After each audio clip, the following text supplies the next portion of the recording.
warahmatullahi wabarakatuh. Baiklah, di sini kami akan mempresentasikan hasil diskusi kami yang berupa video yang berjudul Perbenturan Antar Dalil Hukum. Sebelum kami menjelaskan materi kami, ada baiknya kami akan memperkenalkan diri masing-masing.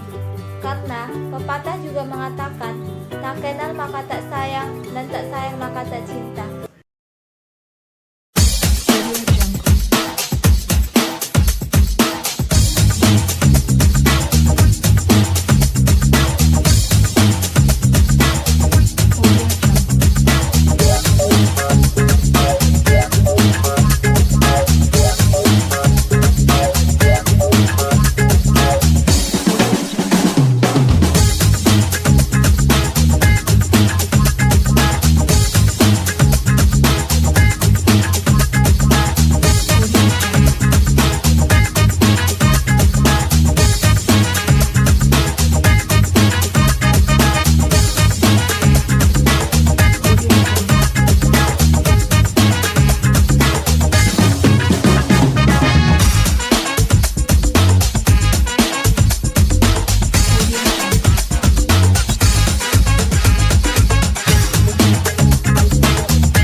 Assalamualaikum warahmatullahi wabarakatuh. Di sini kami akan menjelaskan materi kami yang berjudul tentang pembenturan antara dalil hukum.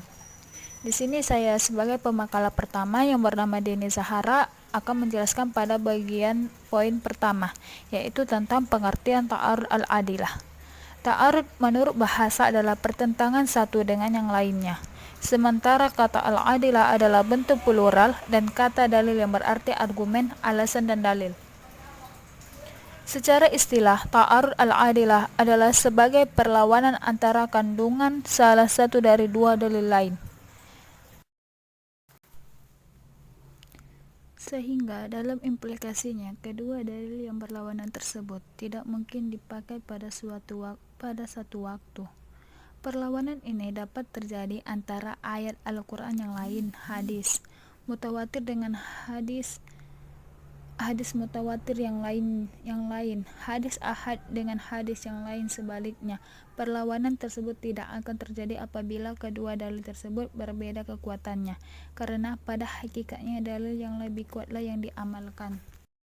Di antara beberapa definisi ta'arud al-adilah menurut beberapa ahli usul fikih, di antaranya yang dikemukakan oleh Amir Syarifuddin, menarikatkan ta'arud dengan berlawanannya meniadakan hukum yang ditunjuk oleh dalil lainnya.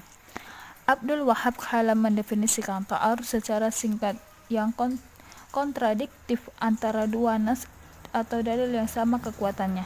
Jadi, dapat disimpulkan bahwa ta'arud itu merupakan pembahasan dua dalil yang saling bertentangan. Saya akan melanjutkan pembahasan dari pemakalah pertama. B. Bentuk-bentuk dalil yang kontradiktif. Para ulama berbeda pendapat mengenai bentuk dalil apa saja yang memungkinkan adanya kontra antara satu dengan yang lain. Perbedaan itu antara lain: 1. Menurut jumhur ulama mengatakan bahwa antara dua dalil yang qot'i tidak mungkin terjadi kontradiksi secara makna dan akhir, karena setiap dalil qot'i mengharuskan adanya hukum. 2. Segolongan ulama menolak terjadinya perbenturan antara dua dalil yang zanni, sebagaimana tidak boleh terjadi perbenturan antara dua dalil yang qot'i, dengan tujuan untuk menghindarkan perbenturan dalam firman pembuat hukum syar'i. Kedua golongan yang berbeda pendapat itu semuanya sepakat bahwa terjadinya kontradiksi dalil tersebut hanya dalam pemikiran para mujtahid saja, sedangkan dalam dalil itu sendiri tidak ada benturan. Dengan kesimpulan dari dua pendapat itu bahwa kontradiksi antara dua dalil ini tidak akan terjadi kecuali apabila kedua dalil itu sama kekuatannya. Maka jika salah satu dari kedua dalil itu lebih kuat dari yang lainnya, maka yang diikuti adalah hukum yang dikehendaki oleh dalil yang lebih kuat. Dengan demikian, tidak akan terjadi kontradiksi antara nas yang qat'i dan nas yang zanni. Contohnya sebagaimana terdapat dalam Al-Quran. Quran Surah Al-Baqarah ayat 180 yang berbunyi, A'udzu billahi minasyaitonir rajim. Bismillahirrahmanirrahim. Kutiba alaikum idza hadara ahadakumul mautu in taraka khairan al-wasiyatu lil walidaini wal aqrabina bil ma'ruf haqqan 'alal muttaqin. Shadaqallahul azim. Yang artinya, diwajibkan atas kamu apabila seorang di antara kamu kedatangan tanda-tanda maut, jika ia meninggalkan harta yang banyak, berwasiat untuk ibu bapa dan karib kerabatnya secara makruf. Ini adalah kewajiban atas orang-orang bertakwa. Ma'ruf ialah adil dan baik. Wasiat itu tidak melebihi sepertiga dari seluruh harta orang yang akan meninggal itu. Ayat ini dinasyahkan dengan ayat mewaris. Di sini saya akan melanjutkan materi kami, yaitu cara menyelesaikan ta'arud al-adillah. Apabila ditemukan dua dalil yang kontradiksi secara lahirnya, maka harus diadakan pembahasan untuk memadukan keduanya dengan cara-cara memadukan yang telah diatur dalam usul fikih. Dan apabila dua dalil tersebut telah diusahakan perpaduannya, namun tetap tidak menemukan jalan keluar, maka pelaksanaannya dihentikan dan mencari dalil yang lain. Para ulama usul telah merumuskan tahapan-tahapan penyelesaian dalil-dalil yang kontradiksi yang bertolak pada suatu prinsip yang tertuang dalam kaidah sebagai berikut. Mengamalkan dua dalil yang kontradiksi atau al-jamu wal al-taufiq, yaitu dapat ditempuh dengan cara kaidah di atas yang dirumuskan tahapan penyelesaian dalil-dalil yang berbenturan serta cara-caranya sebagai berikut. 1. Taufik atau kompromi. Maksudnya adalah mempertemukan dan mendekatkan dalil-dalil yang diperkirakan berbenturan atau menjelaskan kedudukan hukum yang diunjuk oleh kedua dalil tersebut, sehingga tidak terlihat lagi adanya kontradiksi.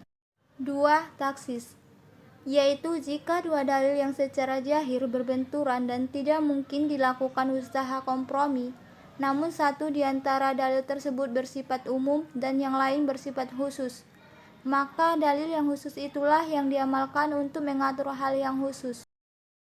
B. Mengamalkan satu dalil di antara dua dalil yang berbenturan. Bila dua dalil yang berbenturan itu dapat dikompromikan atau ditaksis, maka kedua dalil tersebut tidak dapat diamalkan keduanya. Dengan demikian, hanya satu dalil yang dapat diamalkan. Usaha penyelesaian dalam bentuk ini dapat ditempuh dengan dua cara. Yang pertama, nasakh. Maksudnya yaitu apabila dapat diketahui secara pasti bahwa satu di antara dua dalil yang kontradiksi itu lebih dahulu turun atau lebih dahulu berlakunya, sedangkan dalil yang satu lagi belakangan turunnya, maka dalil yang datang belakangan itu dinyatakan berlaku untuk seterusnya. Sedangkan dalil yang lebih dulu dengan sendirinya dinyatakan tidak berlaku lagi. Yang kedua, takhir. Maksudnya yaitu bila dua dalil yang berbenturan itu tidak dapat ditempuh secara nasakh dan tarjih, namun kedua dalil itu masih mungkin untuk diamalkan, maka penyelesaiannya ditempuh dengan cara memilih salah satu di antara dua dalil itu untuk diamalkan, sedangkan yang lain tidak diamalkan. C. Meninggalkan dua dalil yang berbenturan. Bila penyelesaian dua dalil yang dipandang berbenturan itu tidak dapat diselesaikan dengan dua cara di atas, maka ditempuh dengan cara ketiga, yaitu dengan meninggalkan dua dalil tersebut. Adapun cara meninggalkan kedua dalil yang berbenturan itu ada dua bentuk. Yang pertama, tawakuf atau menangguhkan. Maksudnya yaitu menangguhkan pengamalan dalil tersebut sambil menunggu kemungkinan adanya petunjuk lain untuk mengamalkan salah satu di antara keduanya. Yang kedua, tasakut atau saling berguguran, yaitu meninggalkan kedua dalil tersebut dan mencari dalil yang lain untuk diamalkan. Cukup sekian hasil makalah kami, kurang dan lebihnya kami mohon maaf. Wabillahi taufiq walhidayah. Wassalamualaikum warahmatullahi wabarakatuh.